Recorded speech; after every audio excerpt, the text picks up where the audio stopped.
Hello and welcome to another video by Rick Miracle, me, in my series Freemasonry and Satanism.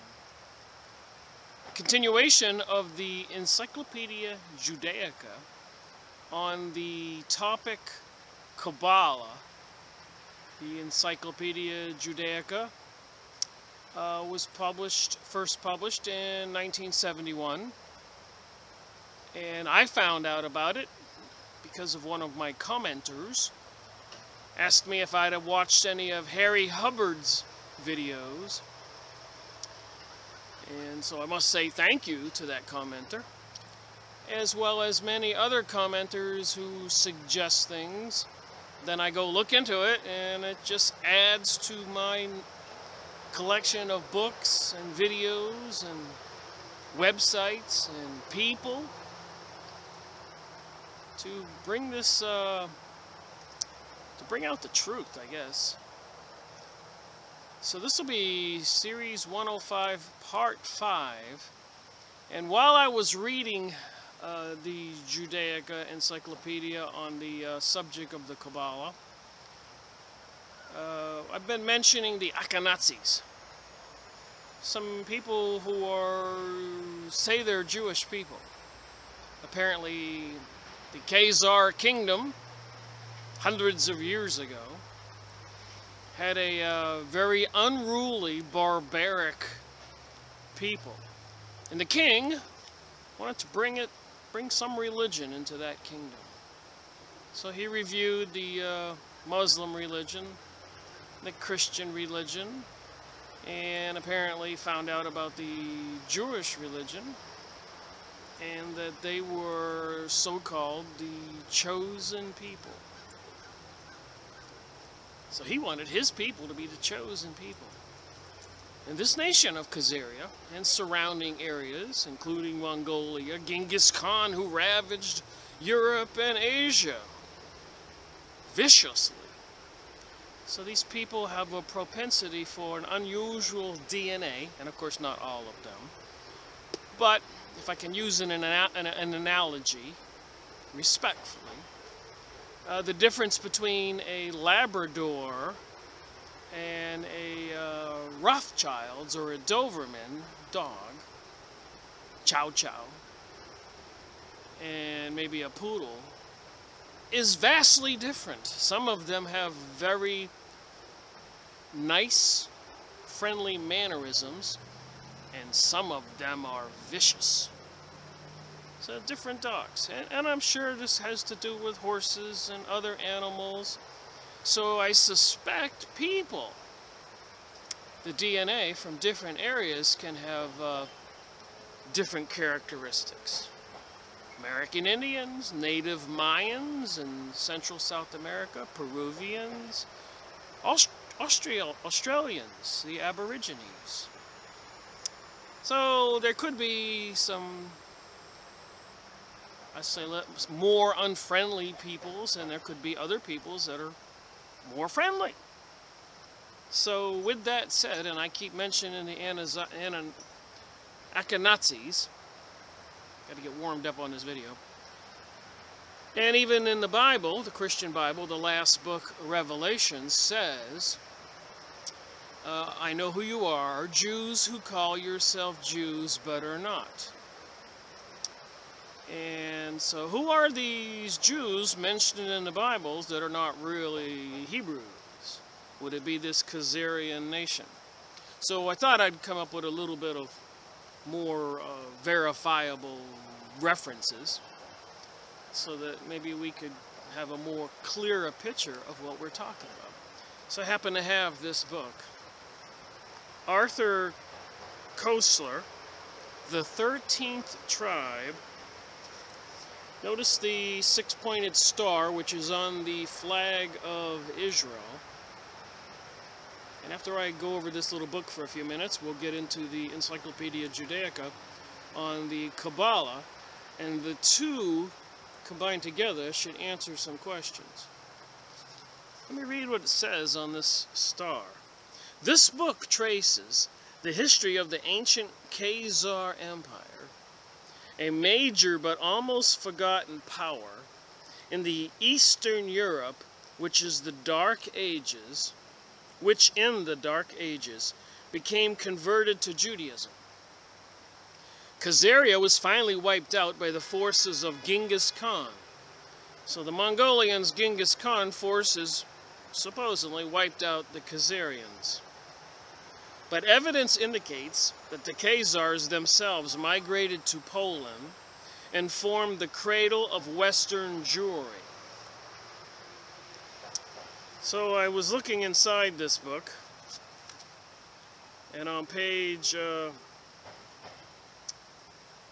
20, I'll just read this little bit, but I'll probably make a whole series number and several videos on this book. It seems to be that important and maybe a little bit alarming. All right.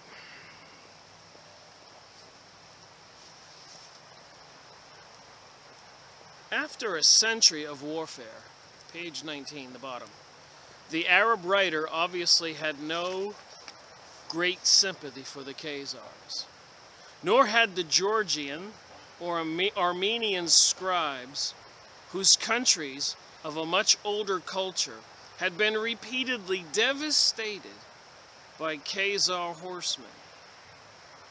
A Georgianian, there's a country over there next to Russia called Georgia, a Georgianian chronicle, echoing an ancient tradition, identified them with the host of Gog and Magog. Well, wait a minute. Gog and Magog, aren't these some of the names mentioned in the Bible? People who would be fighting the great apocalyptic war over in the Israel area? Gog and Magog. Wild men with hideous faces and the manners of wild beasts, eaters of blood. And I keep talking about abducting people, sacrificing them, and drinking blood and eating blood in a lot of these witchcraft, Bohemian Grove, Illuminati, and other mysterious secret society cults. And then I'm reading in this book, when was this published?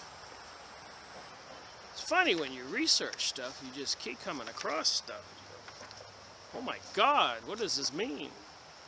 1976.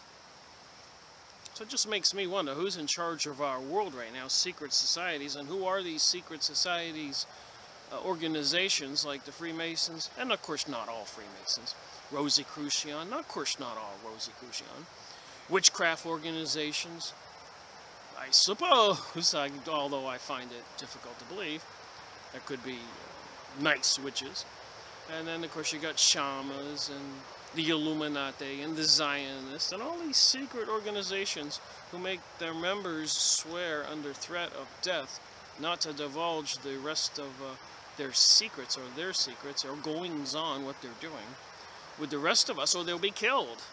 Their necks cut, or their stomachs cut open and their bowels spilled out on the ground.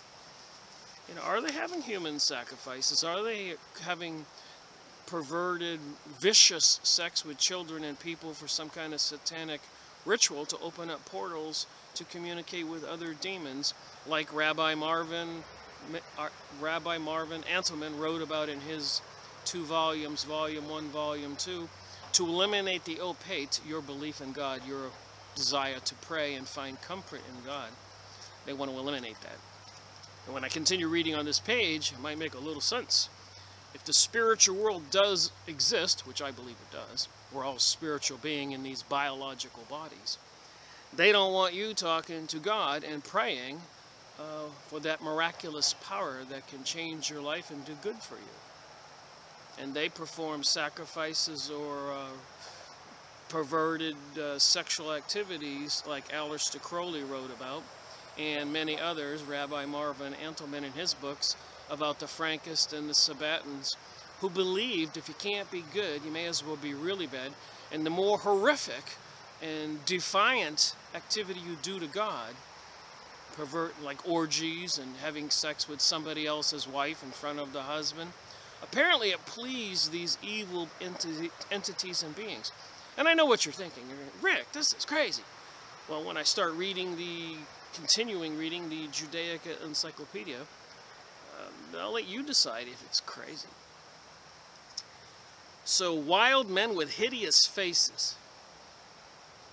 Who are these Khazarians, whose country was located near the Mongolians, who produced Genghis Khan and all those horsemen, who ravaged all over Europe and Asia and slaughtered people viciously, making a point to put the fear in everybody of these people so nobody would stand up for themselves. They were too scared.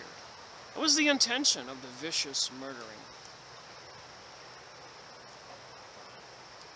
Wild men with hideous faces, and the manners of wild beasts, eaters of blood. An Armenian writer refers to the horrible multitude of Khazars with insolent, broad, lashless faces and long, falling hair like women. Lastly, the Arab geographer Istakari, one of the main Arab sources, has this to say. Arab sources now. The Khazars do not resemble the Turks. They are black-haired and are of two kinds. One called the Kara Khazars, the black Khazars, who are swarthy, verging on deep black as if they were a kind of an Indian, and a white kind, Ak Khazars, who are strikingly handsome. This is more flattering, but only adds to the confusion, for it was customary among Turkish peoples to refer to the ruling classes or clans as white, and to the lower strata as black. Thus, there is no reason to believe that the white Bulgars were whiter than the black Bulgars. I'm probably saying that name wrong. Or that the white Huns, the Ephatalis, who invaded India and Persia in the 5th and 6th centuries, were of fairer skin than the other Hun tribes who invaded Europe. Ishtakari's black-skinned Khazars, as much else in his or her calling's writings, were based on hearsay and legend. And we are none the wiser regarding the Khazars' physical appearance or their ethnic origins. The last question can only be answered in a vague and general way, but it is equally frustrating to inquire into the origins of the Huns, the Alans, the Avars, the Bulgars, the Magyars, the Baskins, the Butars, the Sabars, the Ugars, the Saragords, Onegords, all kinds of different tribes of people over there, around the Russian area, Ukraine area, Georgia area, Mongolia, Northern Asia. There's stuff to be aware of. Who are these people? Are these the people mentioned in the Bible? In Revelation 9, the last book of the Bible. Should we be concerned about Revelation? And dozens of other tribes or people who at one time or another in the lifetime of the Khazar kingdom passed through the turnstiles of those migratory playgrounds. Even the Huns, of whom we know much more, are of uncertain origin.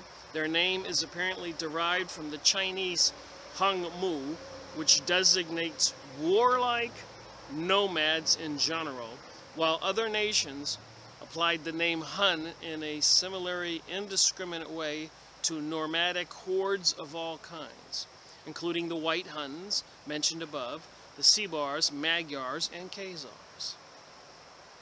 In the 1st century AD, the Chinese drove these disagreeable Hun neighbors westward, and thus finally one of those periodic avalanches which swept for many centuries from Asia towards the west. So the Chinese were pushing these people towards Europe. From the 1st century onward, many of the westward bound tribes were called by the generic name of Turks. The term is also supposed to be of Chinese origin, apparently derived from the name of a hill, and was subsequently used to refer to all tribes who spoke languages with certain common characteristics. The Turkic language group.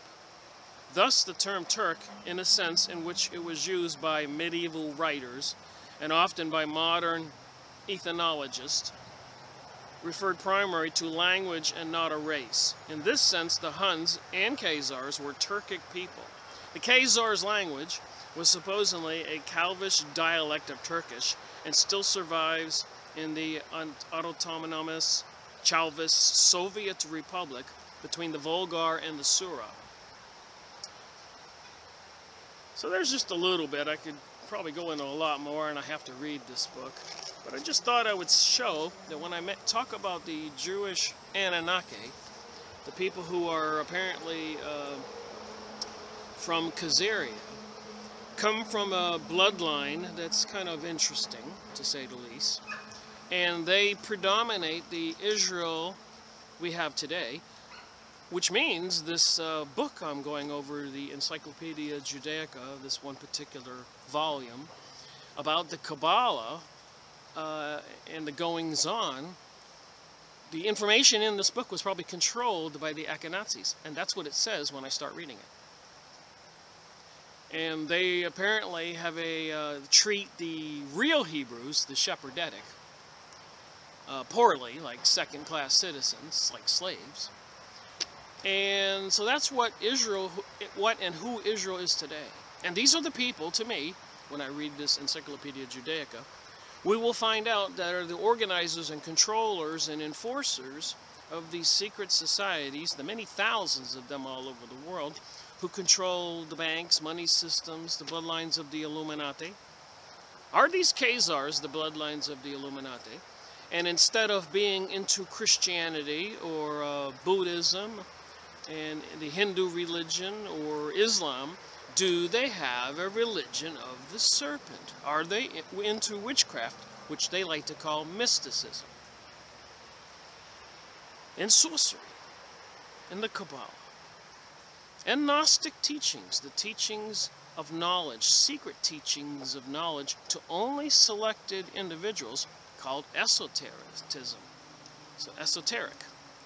So when you say the word esoteric, it means knowledge that you have as an elite group of people living in your castles, that all that knowledge is withheld from the public.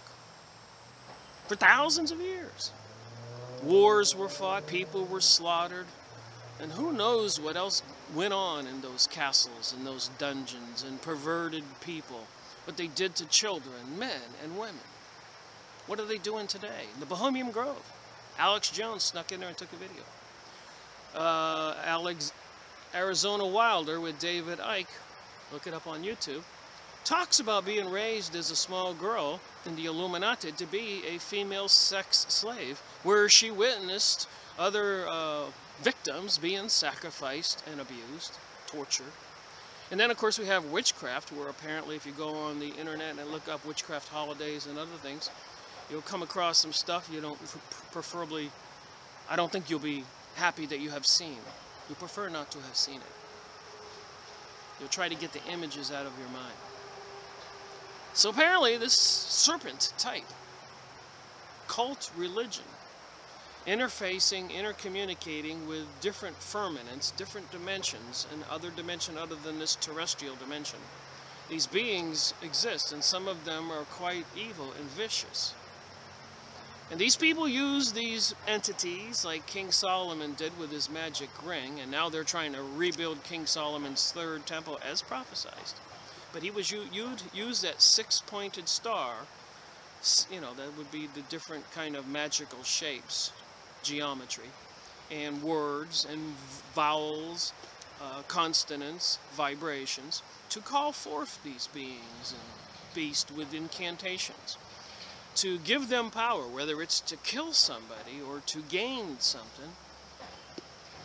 Let's just say they weren't and aren't very nice people, and they seem to have malevolent, sinister plans for the rest of us now, here on January 2nd, 2017. And again, I say, I know you're watching this video and you're saying, Rick, you're crazy, this is way out there. Again, I'll read the Encyclopaedia Judaica, and then you decide. Alright, here we go. The Judaica Encyclopedia Judaica. Volume 10 has the letter K, Kabbalah. As you can see, this is what I do. And I skipped over 10 pages or so from where I left off because this information just jumped out at me quite interestingly enough. I'll put my glasses on so I can see. So let me read on here. The second phenomenon is connected with the composition of pseudo-pictographic works. The Sefer HaPila, 1784. So I was watching David Icke recent one video this morning, and I noticed, shirt, to be straightened out, he talked about that a lot of people, including himself, wondered how long has this conspiracy or these sinister activities, how long have they been going on? Is that a fair question? I mean, it didn't start with Albert Pike in 1880 when he wrote the letter to his friend in Italy, Mazzini, saying that 3 world wars would be required to bring about the New World Order. It didn't start with Abraham Lincoln being murdered to stop him from giving the USA its own currency. It didn't stop with Kennedy, or start there, when he wanted to expose everything and had his famous speech that there are secret societies operating behind the scenes, and that kind of thing is not American, I'm paraphrasing, and that he was going to expose it. Then he's dead days later at a Masonic plaza, Delaney Plaza in Texas. Apparently with involvements of some people we all know the names of, and some alphabet security agencies, and you can watch the videos on YouTube. But that's why I make my videos, to encourage people to go find other data and make up their own mind. But apparently they use these pseudo-pictographs as some kind of symbolism and teachings for the goings-on of these secret societies and cults. And these books they have, then they've been going over creating these manuscripts and books for years, which is a point why I'm reading this stuff. But the point here is 1784 is the date of the Bereshit and the Sefer HaKana in 1786. And these secret pseudo-pictographs were supposed to be depicting secret meanings of the commandments from God. I mean, when I see a commandment that says do not kill, I assume that's number 6. That it means God doesn't want us to kill people. Not murdering millions of them over there in the Middle East for the last 15 years. Okay, moving on in this book, his main object was to prove through the use of Talmudic argument, that's one of the Jewish books, that the halakha had no literal meaning, but mystical significance alone. That would be witchcraft. And that the true literal meaning is mystical. With sweeping enthusiasm, these works go to greater lengths than the Zohar, another Jewish book. In their insistence, listen to this, that Judaism has no true meaning outside the world of the Kabbalah, thus representing the peak of the Kabbalistic extremism. Judaism has no true meaning outside the Kabbalah. So why don't I rephrase that? Judaism has no true meaning outside witchcraft. And we know all Jewish people are not into witchcraft. Just because they're descendants of people who called themselves Jews, they still think they're Jewish, but do they really know what it means? They're obviously not a race of people with any particular type of DNA, as some scientific studies have exposed.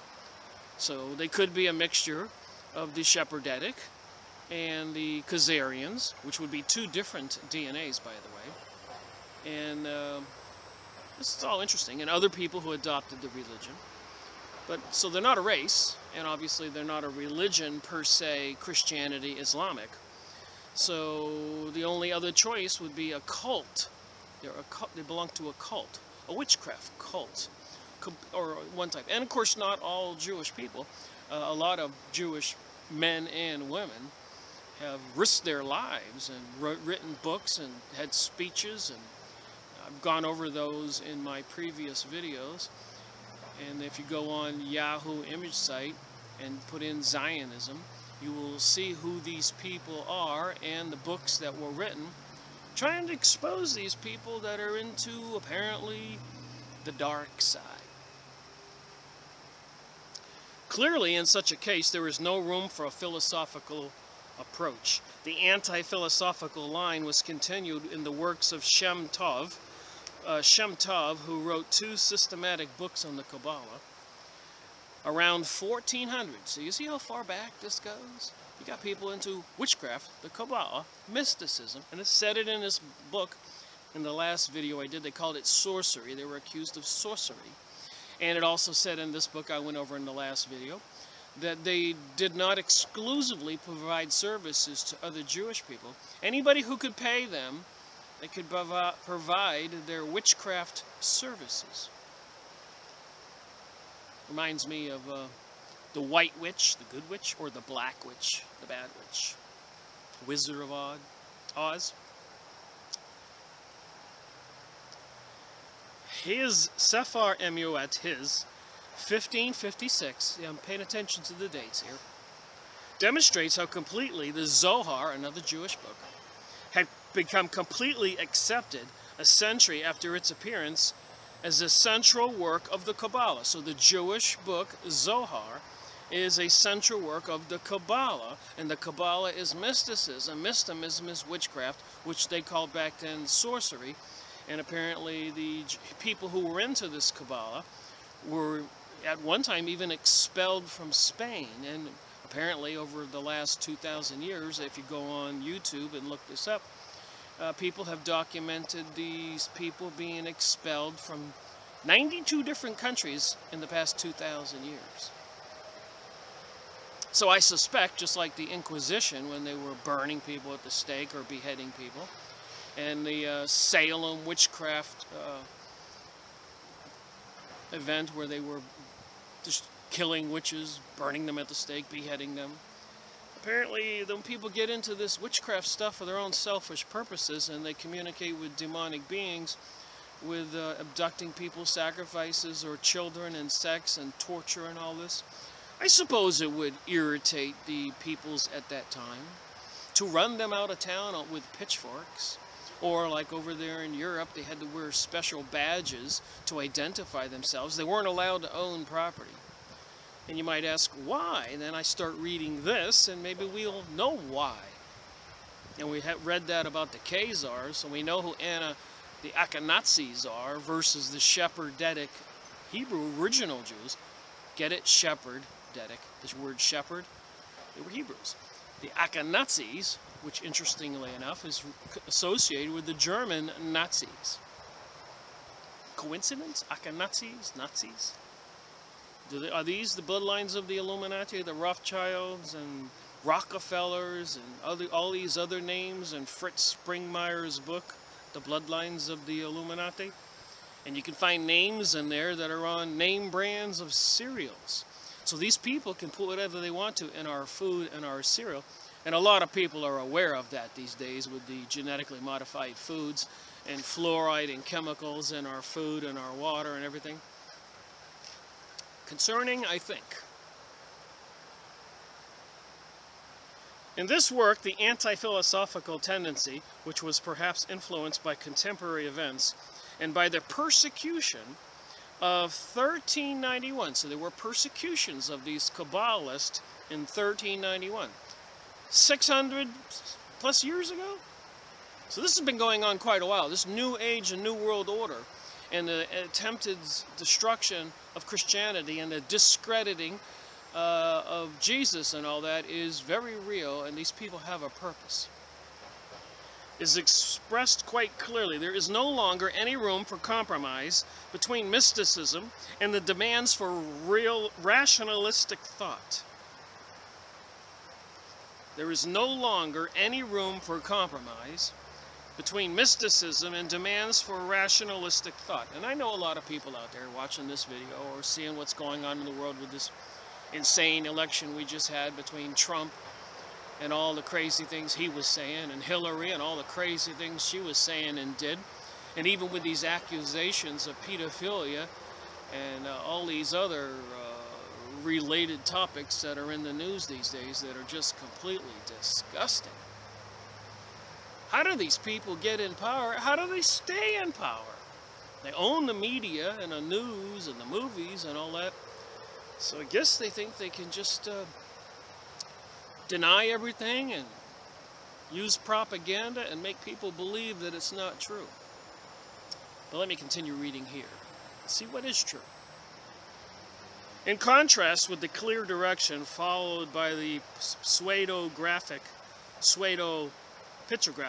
of the Sefer HaPelah, there is no obvious goal in the voluminous pseudo-graphic activity of the Provencal Kabbalist Moses Butterau.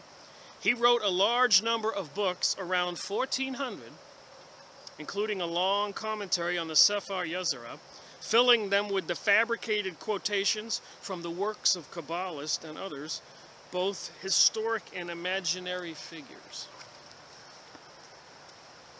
This book is quite heavy.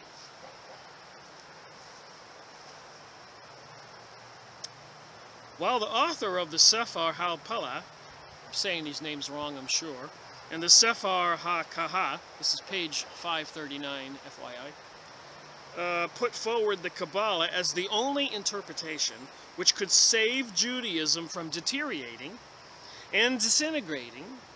In other circles imbued with distinct Talmudic and ethical spirit, it was regarded as a complementary element through a stress on its morals and ascetic ideas. It is clear that the Kabbalah had already attained a firm status in the mind of the public, and quite obvious Kabbalistic elements had begun to appear in the ethical literature of the 14th and 15th centuries, the 1300s and 1400s. The Sefer Marat and Moriah by Israel Nakawa, Toledo, is very important, 1391. It is a comprehensive work on Judaism. So these small numbers of people, less than 1% of the people on the whole planet, have had all this power. And one might ask themselves, how could that be? And then I say to myself, well, if they are in cahoots with some satanic, luciferic, demonic beings, I suppose they could have power all over the world. Look at the symbol on the dollar bill, the all-seeing eye, the pyramid. Why are those symbols there? And lots of other whys we ought to ask ourselves. Statements are quoted from the Zohar. Haba ha-Adam im Ishtu. I know I'm saying these names wrong. I apologize to those people who know better. A treatise on marriage and sexuality, written by an anonymous Kabbalist at the end of the 13th century, the 1200s, and later attributed to Maimonides. The literature of the Kabbalists themselves testifies to the continuous existence in various circles of a strong opposition to Kabbalah. So even in the Kabbalist material that was published, it testifies that there was a strong opposition to Kabbalah, which is mysticism, which to me is witchcraft. I keep saying that for a reason. I know there's people out there going, oh, witches aren't bad.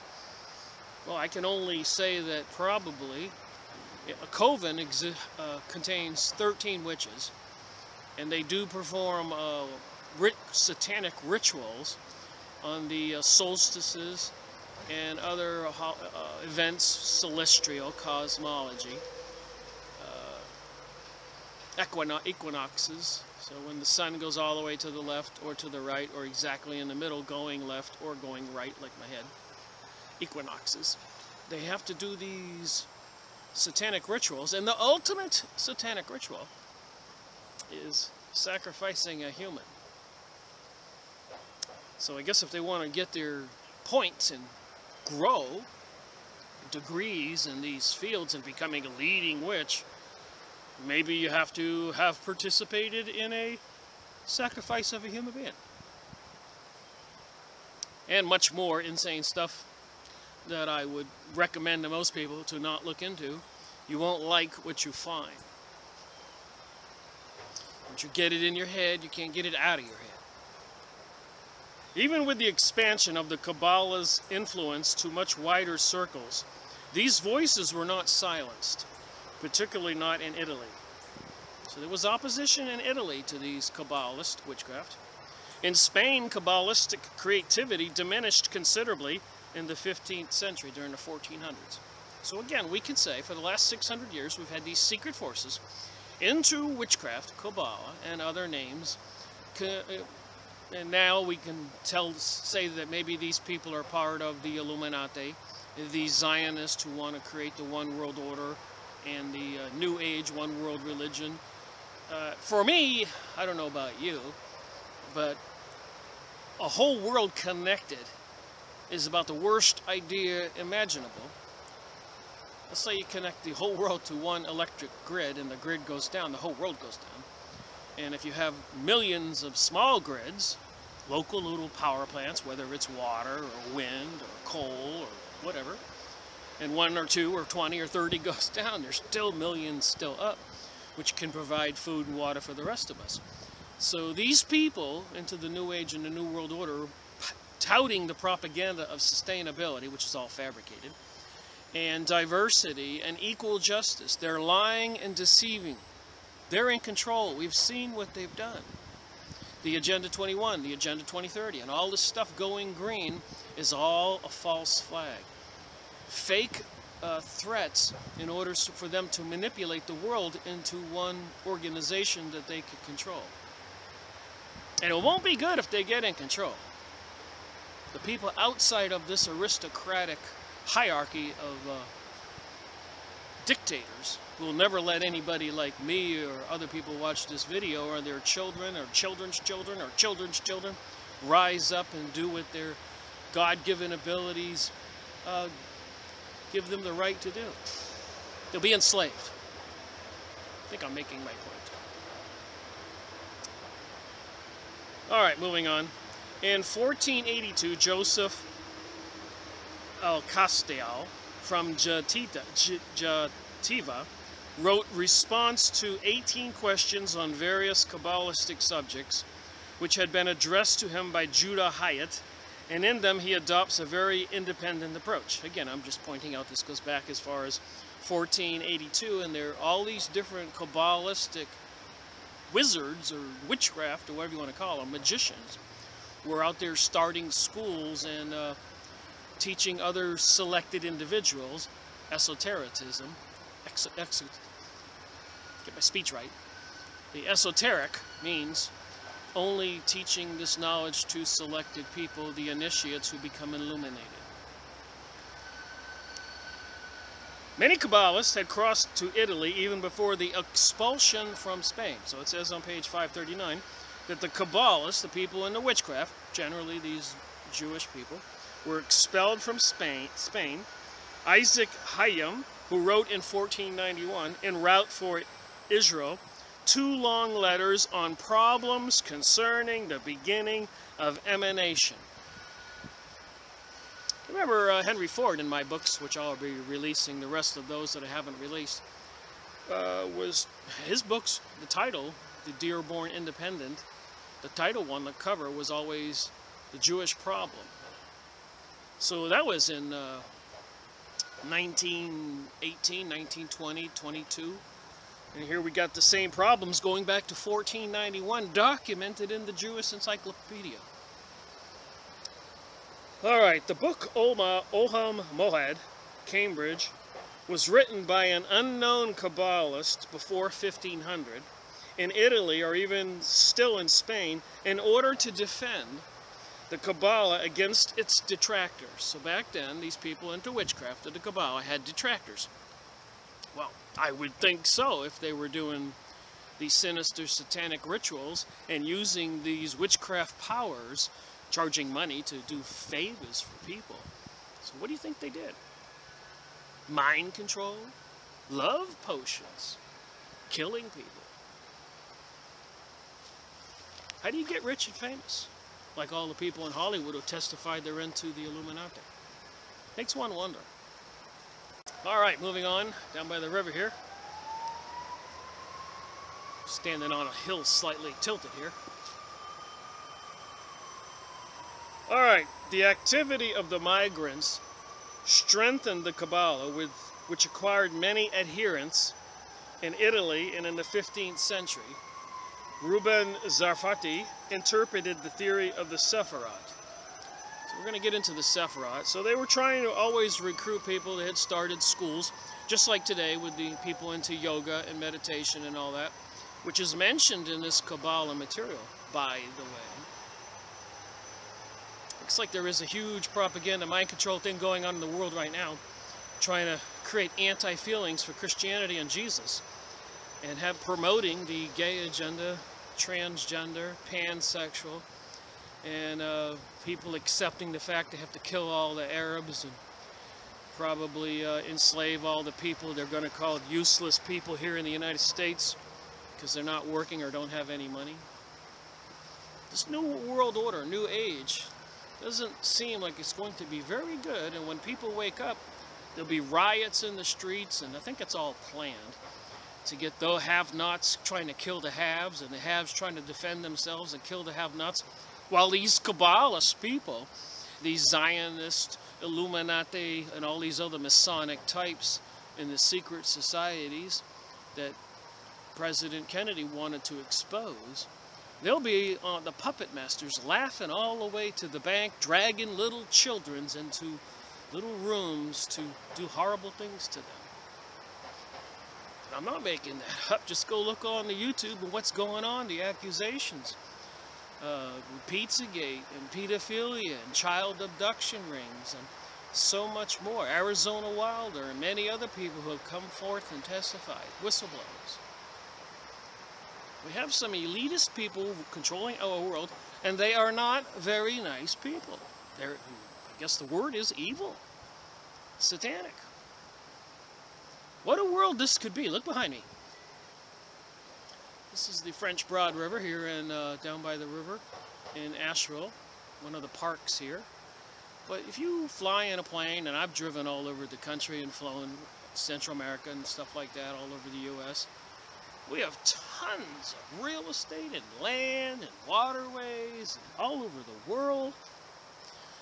And there is no need for any of us to have any kind of problems. There's so much wealth out there, but these people are lassoing all the wealth for themselves. That's what the sustainability is. They want to fence off more than 50% of the United States, for example. And you can go look it up under biodiversity and sustainability on Yahoo Images, and you'll see the maps. I've shown them in my videos. But they want to have all the minerals, all the resources, all the agriculture, everything under their control. And they want to depopulate the planet, according to the Georgia USA Guidestones, to 500 million. So about 6 billion people have to die. And this has been going on for 500 or 600 years, probably longer. Anyways, back to the book.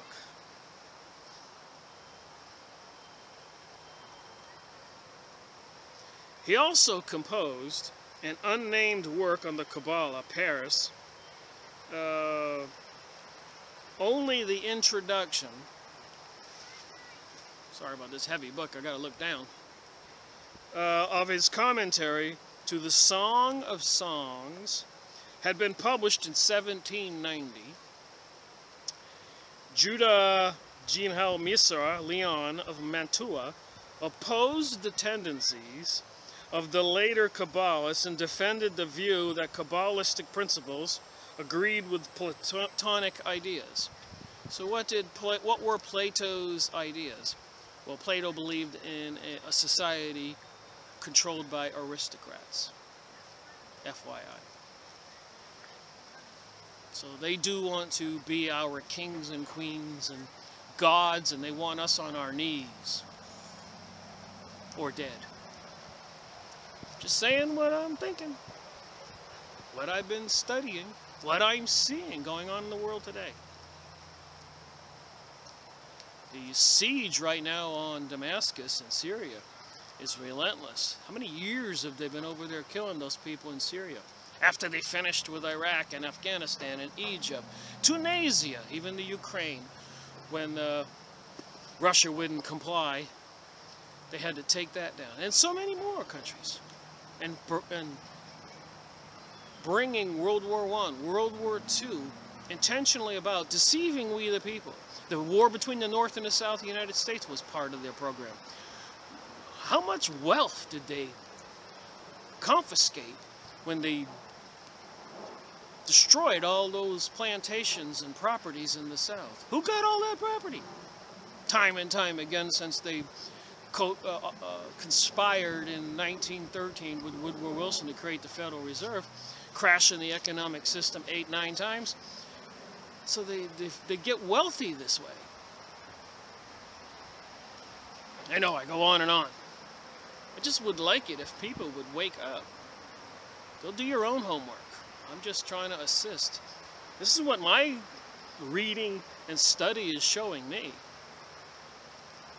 I got almost 252 videos. I have 300 on there before I get all my videos reposted that I took all down to kind of clean up the whole thing and reorganize it. The emphasis on Kabbalistic Platonism, Plato, undoubtedly suited the spiritual temperament of the humanist of the circle of Marsilio Ficino and Pico Marandio, the poet of Moses. Rittiti devoted part of his long poem to a rhythm discourse on Kabbalistic ideas. So they wrote poems and a discourse on Kabbalistic ideas.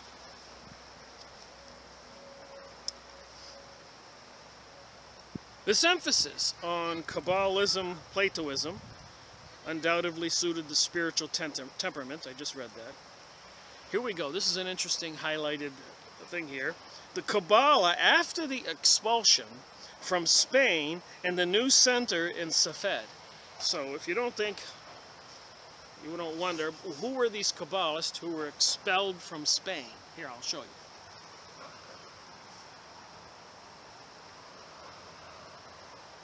Can't see with this glowing glare. Hopefully I got it. So, we can say that with certainty in the Judaica Encyclopedia that the Kabbalah's practitioners, witchcraft people, predominantly Jewish people from what I'm reading here, with their books on the Zohar and the Talmud and other documents they're talking about in the Jewish Encyclopaedia Judaica. So what am I supposed to think? What are you supposed to think? The expulsion from Spain in 1492 produced a crucial change in the history of the Kabbalah. The profound upheaval in the Jewish consciousness caused by this catastrophe. So the Jewish consciousness caused by this catastrophe of the Kabbalists being expelled from Spain. So none of this had anything to do with Hitler in Germany. This problem with this particular Kabbalistic witchcraft sorcery type people have been going on for 600 years, and they were expelled from Spain. How many people know that? Did they teach that as in high school or college or anything? Of course the answer is no, they don't. Matter of fact, you might be called anti-Semite if you learn about the Khazars and all the vicious warring and murdering going on. So caused by this catastrophe of the expulsion in the Jewish consciousness because the Kabbalists were exposed. So we can clearly connect the Jewish people with the Kabbalist activities. And if they had these witchcraft magical powers, and they used them to gain land and control over other peoples, and were communicating with evil demonic spirits and sacrificing people and ritual demented sexual activities, as written in Rabbi Marvin Antelman's book, To Eliminate the Opate, Volume 1, Volume 2, It's fairly graphic. I made videos, and if I haven't reposted both 2 or 3 of those, I will. You can see for yourself some of the sexual activities. One of them, Rabbi Marvin Antelman writes about, to have your neighbor come over and have sex with your wife while you watched, and it was supposed to be able to make you very smart and a genius. So apparently the demonic beings on the other side would give you special knowledge. Just saying. It's in writing. I've made the videos. It's what I learned when I started this investigation back in 2005. I was mostly into psychic research and holistic healing and studying about rocks and trying to come up with other kinds of energy systems using crystals and stuff. I was an electronic engineering technician at the major aerospace company for 10 years. So I didn't go looking for this. I just went looking for the truth. Despite the fact that the Kabbalah had spread in preceding generations, it still remained the preserve of relatively close circles, who only occasionally emerged from the aristocratic seclusion. So again, we got these people who were, where did they get these big castles and all this wealth to become kings and queens and dukes and princes and all that? Were they using witchcraft, or were they hiring a Kabbalah professionals, practitioners of sorcery, witchcraft, to do their bidding? Seems like the Twilight Zone if you think about it. Aristocratic seclusion, they only rarely came out of that. They don't want you to know this stuff. The aims of certain individuals, like the author of the Zohar or the Sephar, who intended quite consciously to create a work of historic and social importance, were not fully achieved until the 16th century, the 1500s. The astrological mood prevalent among particular individuals in Spain was combined with the more basic stimuli of the Kabbalah. With the expulsion, Messianism, that's what your Messianism, Masonics, the Masons, Messianism became part of the very core of Kabbalah. So think about that. With the expulsion of the Kabbalists from Spain, Messianism, Masonic, Masons, Freemasons, and other groups, secret societies, became part of the very core of the Kabbalah, witchcraft. Just interpreting. The earlier generations centered their thoughts on the return of man to the wellspring of his life. Return of man to the wellspring of his life. So God created man, and these people want to destroy man. Through the contemplation of the upper worlds, the heavens, and on instruction in the method of his return through mystic communion to his original source. I don't know about anybody else, but I'm happy God made mankind, if that's how it happened. And I don't think these people have any right to want to return us to the wellspring through the contemplation of the upper worlds. Just saying. I think I'm competent enough to read and understand these words. The earlier generations centered their thoughts on the return of man to the wellspring of his life. Through the contemplation of the upper worlds and on instruction in the method of his return through mystic communion to his original source. Well, I hope everybody's loving this New Age stuff, because that's it. They want to make it really ugly here on Earth, so I guess everybody would like to die. Looks like they're doing a good job, especially in the Middle East. And it looks like they're doing it in Europe and the United States. They're trying to suppress our growth and our happiness and our wealth and our success and raising our children and all that. It looks like they've been doing it for 500 or 600 years or longer. Now it became combined with messianic and apocalyptic trends. So back here, 500 or 600 years ago, They started this messianic, these Mason societies, secret societies, and apocalyptic trends, saying the end of the world was near 600 years ago, which laid greater stress on man's journey towards redemption than on his contemplated future return to the source of the existence in God. The combination of mysticism with Messianic apocalyptic turned Kabbalah into a historic force of great importance. I suppose if you're one of these aristocratic people who want to control the world, this would be of great importance. Its teachings still remain profound, complicated, and difficult for the masses to assimilate. That's 600 years ago. I think the masses are being deceived now.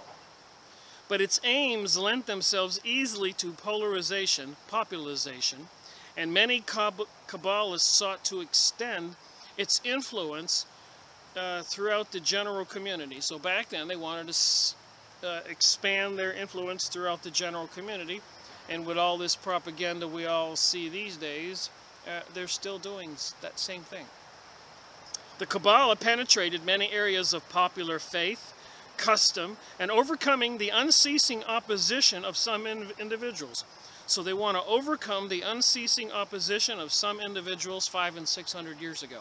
So we can conclude that these people have been continuously busy, and they control the money supply and all of the power through deception and ruthlessness and murder and mayhem and apparently witchcraft.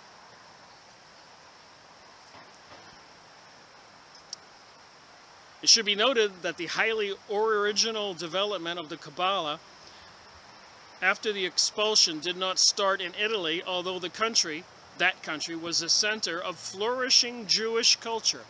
So they're comparing the Kabbalah growing with the Jewish culture. I'm not making this up here. Culture and fruitful Kabbalistic activity could be found there. So they're calling it fruitful Kabbalistic activity and the flourishing Jewish culture. I didn't put those two sentences together. It's here.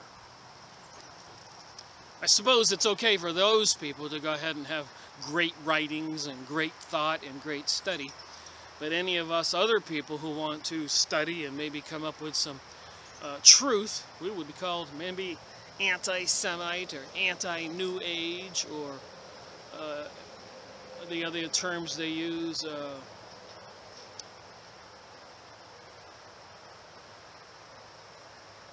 equal justice for all. I was trying to think of that word.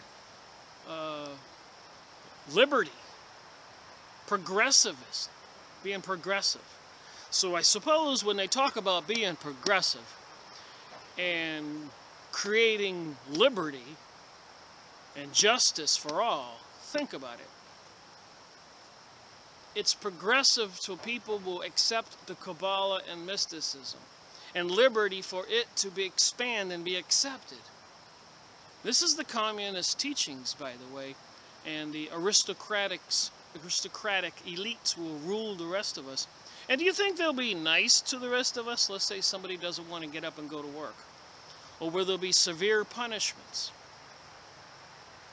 Go look in South Africa and other places around the world and then decide. Because it's all a big beguilement. They're deceiving everybody. And meanwhile, we get a lot of brand new beer breweries and all that kind of stuff becoming very popular, and other things, and everybody's enjoying the party. Meanwhile, over there in the Middle East, Damascus might be getting ready to fall. More Arabs are dying. Assad's got to come down so these people can rule the world and create their new age and new world order.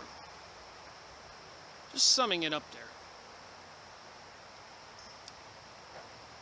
So the Messianic and apocalyptic trends, which laid greater stress on man's journey towards redemption than on his contemplated future return to the source of all existence in God.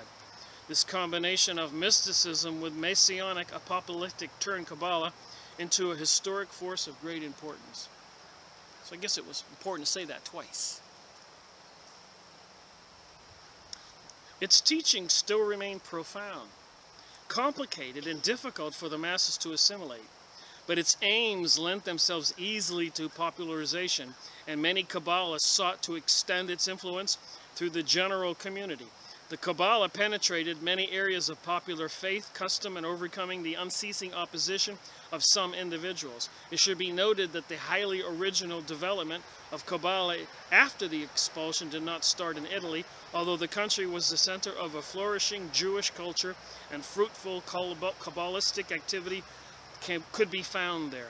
The real creative force from the new center, which was established in Israel, here we go, Israel, about 40 years after the expulsion. So you can see after the expulsion in Spain, these people found their way back to Palestine. They called Israel here in this book, which was probably created by the Ashkenazi Jewish people. So they're going to paint the picture, rewrite history to the way they want it to be written. The religious movement, which originated in Safed and which manifested a renewal of the Kabbalah in all its intensity, is particularly important because it was the last movement in Judaism to have such a wide scope and such a decisive and continuous influence on the diaspora. Remember, the diaspora was many years ago, a couple thousand years ago. All the Jews, for whatever reason, were dispersed and sent all over the world to try to separate them, the diaspora. Why would that be? And now we have something for the last 100 years or 80 years, something called Aliyah. And they have big jets, commercial jets, with gigantic words on the side called Aliyah, which means the return. So for thousands of years, they were dispersed all over the world into our communities and caused quite a few problems. Not all Jews, of course. And now as prophesized, or prophecy, and their control over the world, like Prime Minister Sharon of Israel said in a heated argument in his college, when some of his colleagues said, we got to stop killing the Palestinians and stop taking their land because the United States might interfere. And Prime Minister Sharon shouted out, don't worry about the USA, we control the USA. Somebody recorded that. And coincidentally, shortly thereafter, Prime Minister Sharon was in a coma in a hospital, so they didn't want him answering any questions. Does that surprise anybody? Look up Benjamin Netanyahu and his speech in Fink's Bar. I've mentioned this in previous videos. And you'll see what they think. Are they Sephardic Jews, or are they these Ashkenazis from the Khazaria area? Speaking of that, I'll just go back to that book for a second. And I was reading something a moment ago when I took a break. Alright, back at this book. We can pause that and read that. And read the back. But on page 160, I took a break and we just popped this open and to a random page. See what you think. One group even crossed the channel to England in the wake of the Norman invasion, apparently invited by William the Conqueror because he needed their capital and enterprise. Their history has been summed up by Barron. So, like I said, these kings, William the Conqueror and other elites, recruited these particular Jewish people because they needed their capital and their enterprise. Because they have no conscience, they're ruthless. If they have to collect taxes, they'll kill and do anything to do it. And the kings and the Vatican and those organizations would recruit these people. Because normal Christian people, like Tex Mars sent me a newsletter in my previous videos, saying that most, if not all, major corporations, their CEO are Jewish individuals. Look at all these people, advisors to Obama and George Bush and Woodrow Wilson throughout history. Because they're the enforcers. And they're the ones who are going to be in charge of this New World Order. Think about that. But let me read this. They were subsequently converted into a class of royal usurers, tax collectors, whose main function was to provide credits for both political and economic ventures. After accumulating great wealth through the high rate of interest, these moneylenders were forced to disgorge it in one form or another for the benefit of the royal treasury. So I suppose that would kind of irk them and make them try to think their plan about lending money and take control of these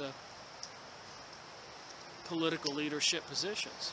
Like Rothschild, the leader of the Illuminati, said, "I care not who the president is," or I'm paraphrasing, "or who the leaders are, as long as I control the money, I control the country." And if a country doesn't fall in line with the bidding of these people, they'll crash the economy and cause a lot of pain and suffering.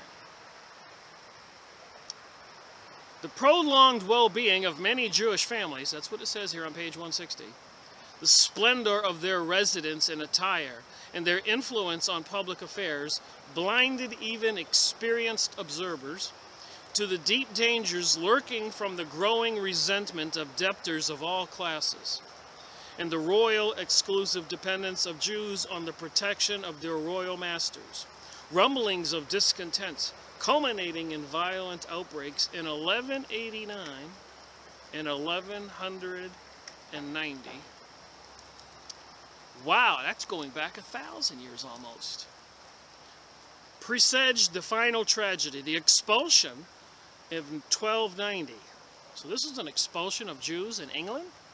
The meteoric rise and even more rapid decline of English Jewry in the brief span of 2¼ centuries, 1066 to 1290, so 1066 to 1290, brought into sharp relief the fundamental factors shaping the destinies of all Western Jewries in the crucial first half of the second millennium. So for the first 1,000 years there was, I guess, hell to pay for dealing with these usurers. The English example is instructive because it is exceptionally well documented compared to the early history of Jewish communities on the continent. The main lesson we derived from it is that the social economic influence of the Jews was quite out of proportion to their small number. And I've been saying this for years in my videos. There were apparently no more than 2,500 Jews in England at any time before their expulsion in 1290. So 2,500 Jews in England caused such an uproar that they were expelled from England. This tiny Jewish community in medieval England played a leading part in the country's economic establishment. I'm going to hold this up. There's much more here to read. I got to read this book. And again, I'm not trying to disparage all Jewish people, because I'm sure, like if you go look up Zionism and images on YouTube, you'll see many Orthodox, God-believing, good Jewish people fighting this Zionism world control. And that was just a small sampling in this book 1,000 years ago of the problems that were created when they gained complete control. And apparently right now there's a lot of rhetoric in the news, propaganda, people talking,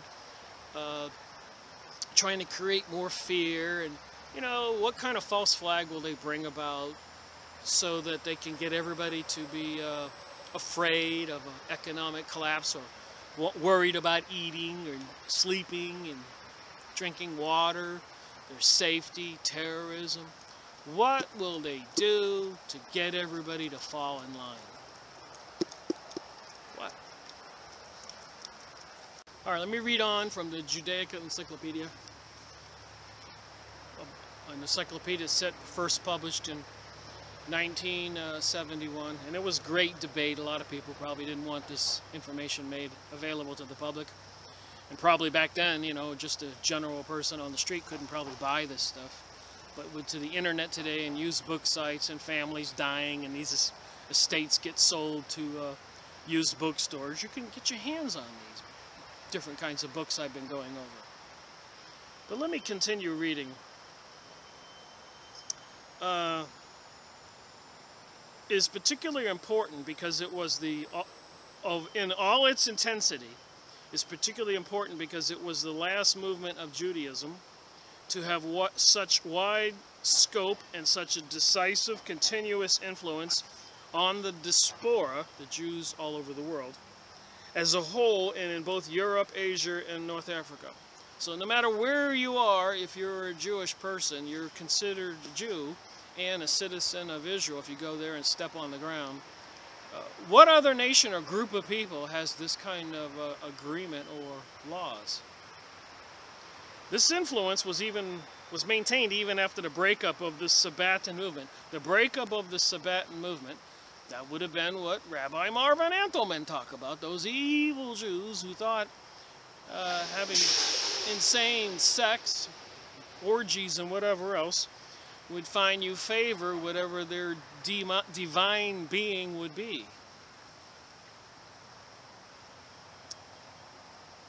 Which testifies to the manner in which it had become rooted in the national consciousness. So they like to keep this stuff secret because when the public finds out, they have to kind of dissolve it. A connection between the appearance of new aspects of the Kabbalah and its rapid dissemination and the imminent redemption of Israel. Imminent redemption of Israel. So these people were working hard back then, have been working hard for the last 500 or 600 years, and are working hard right now, and are not about to stop. That's important for people to realize. We have a problem on our hands, as Henry Ford would say.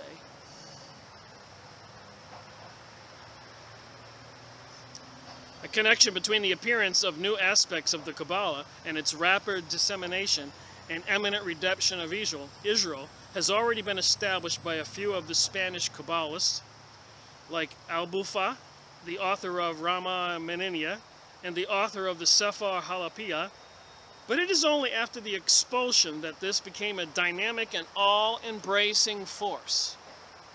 The decree from above that one should not discuss Kabbalistic teachings in public was meant to last only for a limited time, until 1490, when then entered the period called the last generation, and then the decree was rescinded and permission was given, and from 1540 onward, the most important mitzvah will be for all to study it in public, both old and young, since this and nothing else will bring about the coming of the Messiah.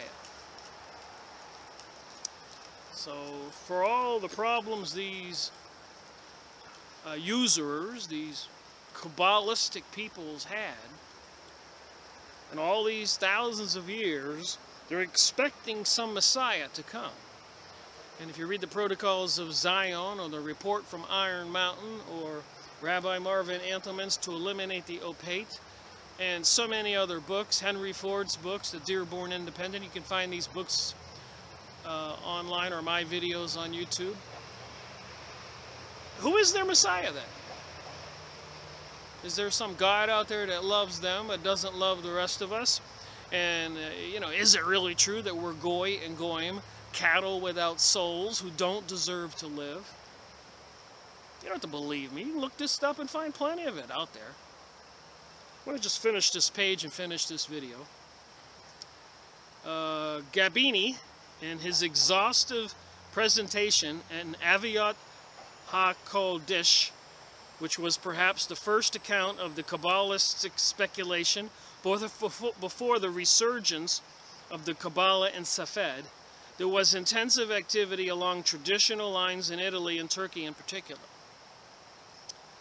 A pantheistic, that would be many gods, many different kind of religions, a pantheistic view of the relationship between God and the world was quite clearly stated in Ingeret HaZira by an unknown Kabbalist in the first half of the 16th century in Italy.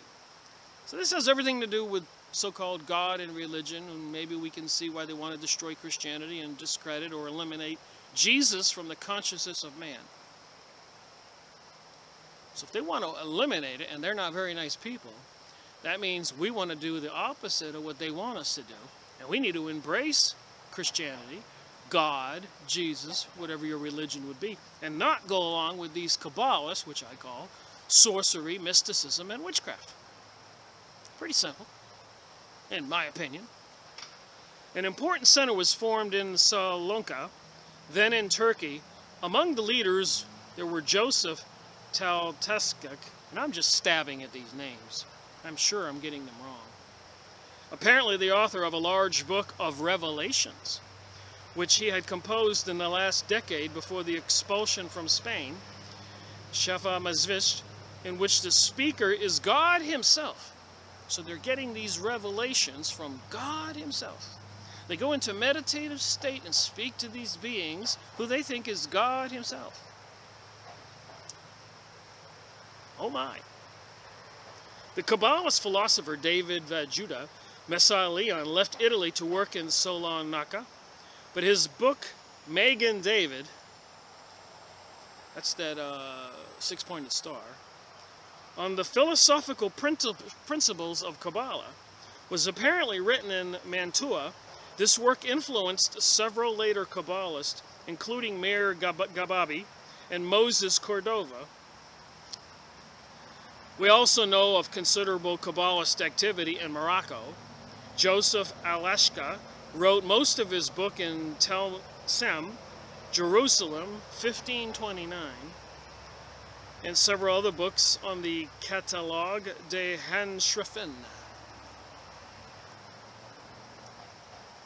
There Mars Dikaka Bozuga, these names kill me, wrote the Manyat Ha-Hokama, which was hidden by the Kabbalists, and a commentary on the liturgy. This was the environment where Janet Bitten was written, an introductory to the theory of the Sephirot by Isaac Abraham Cohn. So we will be going over the Sephirot. It's a pretty important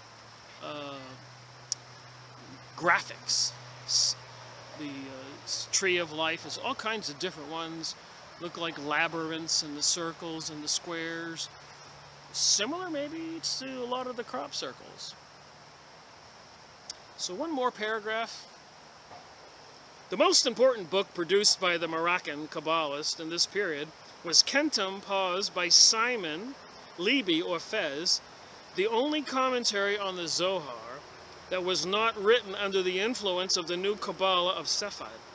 Consequently, it is frequently close to the primary meaning of the text, the part on Genesis, the creation of mankind, Genesis in the Bible.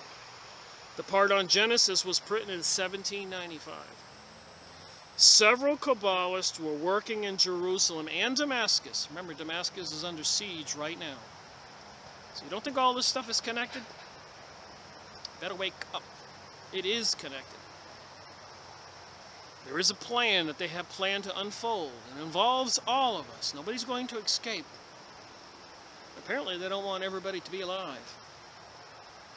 Some of them were immigrants from Spain, and some of them from Mustram. Among the immigrants from Portugal was Judah Moses, who wrote the Introduction to Prophetic Kabbalah. So it seems like this 1 or 2 hour videos I'm making, I'm only able to get out about 2 pages. So there's 100 more I looked yesterday, so if you divide 100 by 2, I could do 50 more pages. I expect I'll probably just skip stuff and just try to go to the stuff that I see as kind of explosive material that we ought to know. But to say the least, I am reading it all. I mean, I've got how many pages already all read and highlighted? Page 490 to 542. So I've read about 50 pages and I've got 100 to go. Oh my. Thank you for watching my video. What I'm up to, what I'm concerned about, is this prophesized World War III that Albert Pike wrote about, and all the other documents like the Protocols of Zion and many other books I've gone over and all my hundreds of books I read, that they do have a plan for this new age and new world order, and this promotion of decadent sexual activity, pansexualism, bisexuality, homosexuality, adultery, and all this other stuff, meant to defy God. And I've never been a crazy religious person. I've been a generally good person in my life, I believe. But when I saw, many years ago, before I started this research, that when in my business, go meeting people who own businesses, and the economic collapses that were happening everywhere, I didn't know what was going on, so I started this research. I wanted to find out what's going on. Statistically, you know, I did have some education. It couldn't all just be incidental and stupid people running the affairs of our world. There had to be a plan. And I'm reading this, and I'm seeing there is a plan. And I'm reading this in this book and other books, but this is the Encyclopaedia Judaica, so I suspect I can kind of believe what's written in these pages that they want to share with their fellow men, other Zionist, Jewish, or Jewish people. I mean, it says here they were expelled from countries, people disagreed with the Kabbalah, and I suspect if they were into some kind of sorcery and were charging money for their services to do things for people, probably not very nice things, I suppose people would get upset, and there would be alarms rung in the community, and they would have to expel these people from their community. But today, unless we wake up, we're not going to see it coming when another 9/11 happens. And this is the 2nd of January 2017. And to me, it's just, we all need to do a heads up and pay attention to what's going on. And this last election, in my opinion, the Democratic candidate and the Republican candidate is just too bizarre to believe. Thank you for watching my video. Rick Miracle reporting.